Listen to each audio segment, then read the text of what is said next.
কে আপনি? আমি সেই রিয়াজ বাদশাহ। আল্লাহর কি মহিমা, অনেকদিন পরে আমার সে বাদশাহী আংটি ফিরে পেলাম। আল্লাহ, তুমি সবই পারো।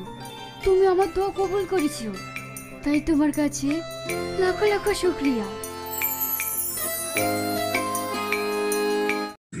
হ্যালো বন্ধুরা, চলে এসেছি আবার একটি নতুন ভিডিও নিয়ে। তো এই ভিডিওতে রিয়াজ নায়েব সাজবে, মানে ভিডিওটার নাম হচ্ছে অহংকারের পতন। তো মানে একজন নায়েব হয়ে ওই জেলের মেয়েকে বিয়ে করতে চায় না, এই নিয়ে ভিডিওটি তৈরি হয়েছে। তো এই রিয়াজ বিয়ের জন্য পাত্রী খুঁজবে, পাত্রী খুঁজতে খুঁজতে হঠাৎ শ্রাবণীকে দেখে খুব পছন্দ হয়ে যাবে। তারপর দেখবে যে শ্রাবণী নাকি যে জেলের মেয়ে, তাই বলে খুব খারাপ লাগবে যে আমি একটি নায়েব হয়ে জেলের মেয়েকে বিয়ে করবো। তো এসব কারণের জন্য একটি ভূত তখন ওদের চোখে ফাঁকি দিয়ে নকল রিয়াজ হয়ে রাজত্ব করতে থাকবে।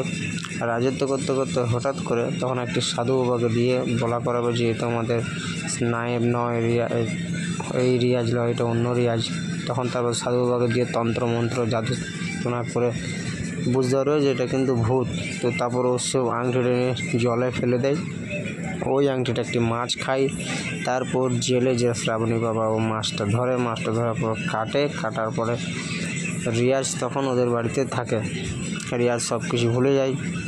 তারপর হঠাৎ করে শ্রাবণী তাদেরকে বিয়ে শাদী হয়ে যাওয়ার পর একদিন রাতের বেলায় তাকে উপহার দেয়। তখন ওই আংটিটা পরে আবার সেই পুরোনায় ফিরে আসে। তারপর বলে যে আমি অমুক দেশের নায়েব। তারপর এই ভিডিওটা মানে বুঝতেই পারছো যা হওয়ার হয়ে গেল, মনে হয় একজন নায়েব হয়ে জেলের মেয়েকে বিয়ে করতে হলো। করবো না মানে যতই বাহানা করুক শেষে ওকে সেই জায়গায় আসতেই হবে। মানে যার যেখানে ভাগ্য লেখা থাকে তার সেখানেই পতন হয়। ওই জন্যই ভিডিওটার নাম অহংকারের পতন।